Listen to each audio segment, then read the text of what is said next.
Sir এই ক্লাসে আপনি ক্লাস নিতে যান। না স্যার আপনি যান। আরে স্যার যান না। আরে স্যার এখন আপনার পিরিয়ড, আপনি যান। না স্যার আমি এই ক্লাসে ক্লাস নিতে যাবো না। কি ব্যাপার, আপনার ক্লাসে না যায় এইখান ধারে গল্প করতেছেন কেন? স্যার এই ক্লাসের স্টুডেন্ট এতই খারাপ, যেই স্যার এই ক্লাসে ক্লাস নিতে যায় সে স্যার আর এই স্কুলে টিকতে পারে না, তাই আমরা কেউ এই ক্লাসে ক্লাস নিতে যাইতে চাই না।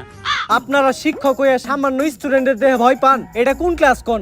আমি ক্লাস নিতে যাইতাছি। স্যার এটা ক্লাস 10। ক্লাস 10? আল্লাহ, আমি এই ক্লাসের সামনে আইছি কে? আগের বার আইছিলাম ওরা আমার প্যান্ট খুলে রেখে দিছিল, আমি এই জায়গায় থাকতে পারুম না।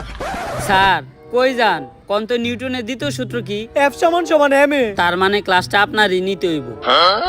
কোন সূত্র কনে গিয়ে মিলাইলো কিছুই তো বুঝলাম না। যাই, ক্লাস যেহেতু নিতে হইব আগে এটা খেয়াল হই। স্যারই ডাকি খান। ইল বাবার মন্ত্র পরামুত, এটা খাইলে ভিতরে ডর ভয় থাকে না।